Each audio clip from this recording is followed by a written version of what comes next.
hasta que yo no pueda estar dulcificado, hasta que yo, viendo esa energía, yo pueda verla como una actitud de paz interna y profunda, es decir, que se haya reconciliado al principio, ahí va a estar sanado del todo. Yo podría hasta una generación, dos, no puedo trabajar tantas generaciones. Es decir, podría si me dedicara a eso nada más. Voy hasta un punto donde no sea una molestia para caminar, una molestia para hacer lo que tengo que hacer, pero no puedo seguir trabajando. Hay muchas cosas que tengo que hacer. ¿Cuándo se va a cortar? Bueno, quizás mis hijos pueden, porque eso es una continuidad de generaciones. Y hay una parte mía, pero los que vienen tienen su parte. Digamos, toda la cadena, vos elegiste porque ellos estaban en esa situación. Uno supone que los padres lo van a aprender y uno lo va a aprender también. Se enseña por el ejemplo, es decir, yo aprendo algo y mis hijos, no importa la edad que tengan, en horas aprenden lo mismo, aunque no estemos conectados, aunque no estemos comunicados, dado que por línea de sangre se transmite en forma directa.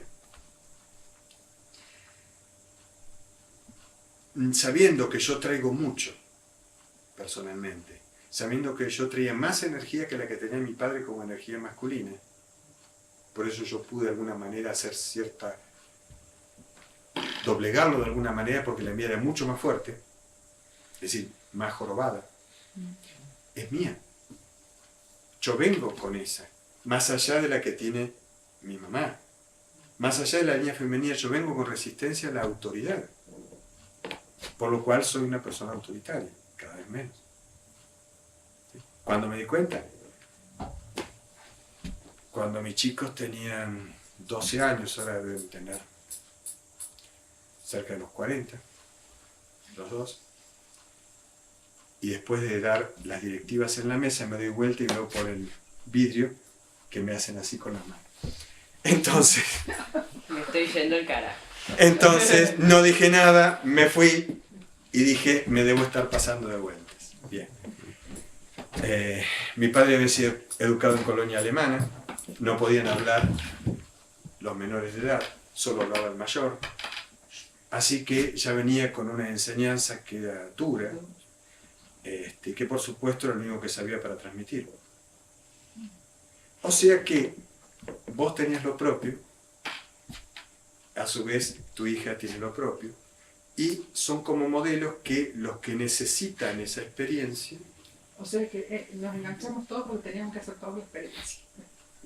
De alguna manera sí, pero en la medida que cada uno lo vaya trabajando, claro, lo va cerrando. Lo va cerrando. Claro. Y después vendrán otras características. Claro. Pero si no, la continuidad de alguna manera va a estar. ¿Sí? No nacemos de casualidad donde nacemos. Está previsto. Y cuando no, es el caso del hijo biológico, el caso nuestro que tenemos una nena que es adoptada. Nosotros rompimos con todas las cadenas que venían para arriba porque la nena nada que ver. Sí y no. ¿Por qué? Porque la vida permite ciertos ajustes, por ejemplo a través de las adopciones, cuando hay cambios o cosas coincidentes. ¿Sí?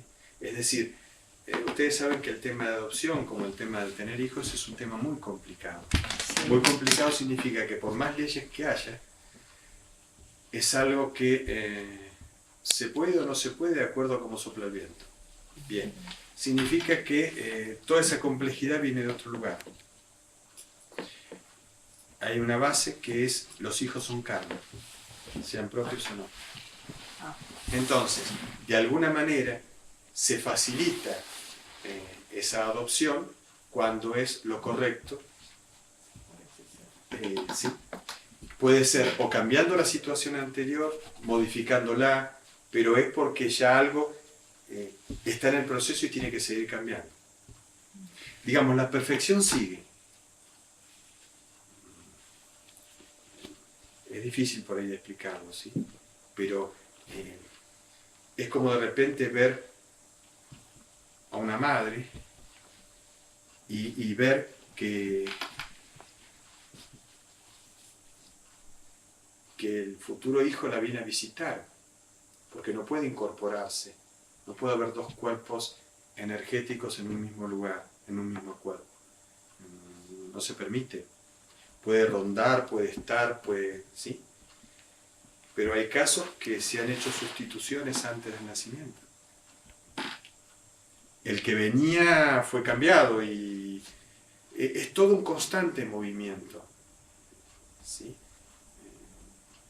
Los que ven lo ven y ven que cambian muchas cosas y de repente necesitan un ajuste aquí y de repente alguien que para el lenguaje humano ha fallecido y fue un error y bueno, que vuelva, ¿sí?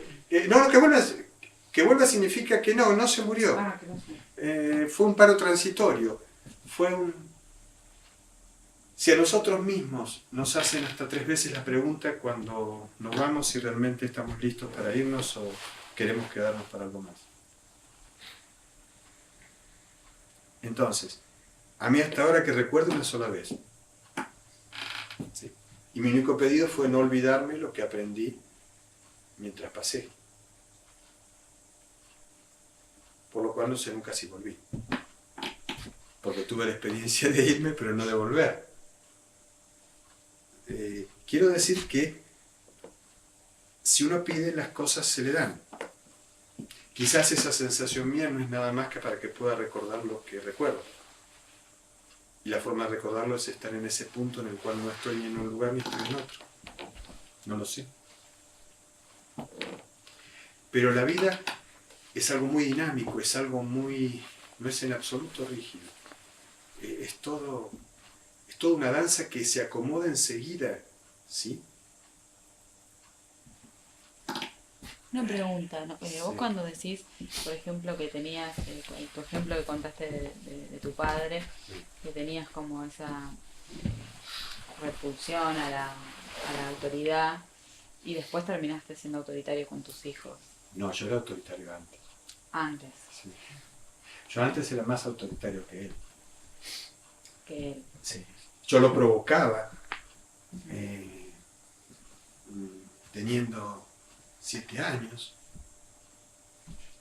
¿Por qué lo provocaba? Porque me dejaban con mi abuela y trabajaban toda la semana.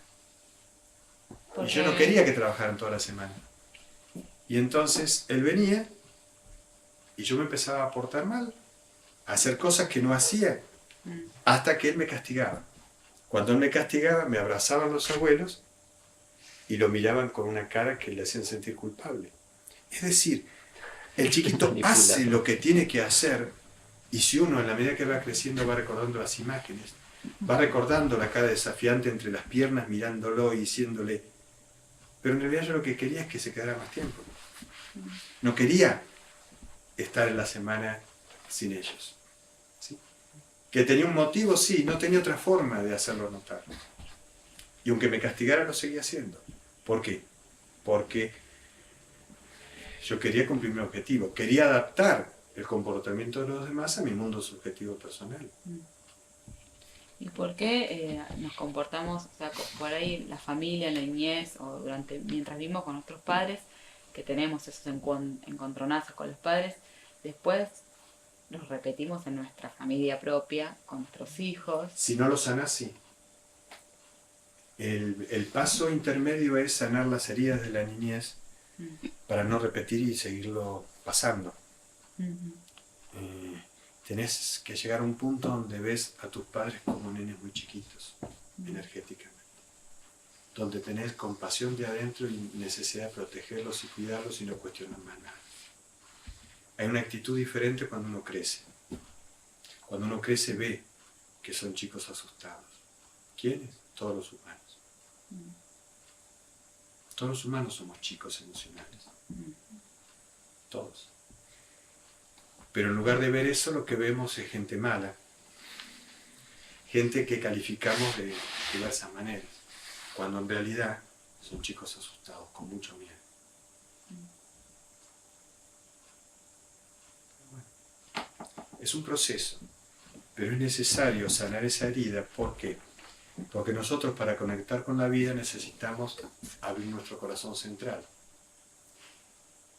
Nuestras heridas están guardadas en onda cerebral teta, que es de muy baja frecuencia. Y todos nuestros dolores están guardados en el llamado cerebro caliente o paleomamífero, que está bajo los 2 hemisferios cerebrales. Entonces, solo nosotros tenemos la parte mental guardada y algo que llamamos emoción, pero no es el dolor. El dolor está acá abajo y cada tanto hace fuerza y empezamos a llorar y no sabemos por qué, o a hacer una cierta catarsis, porque son las heridas que la unidad de conciencia está reclamando que se junten. Pero no hay forma de que esta frecuencia se junte con esta, que está en onda beta, si no hay un trabajo bioenergético o mucho dolor. Mucho dolor, me voy a esa frecuencia cerebral y ahí entonces hace el salto y se integra.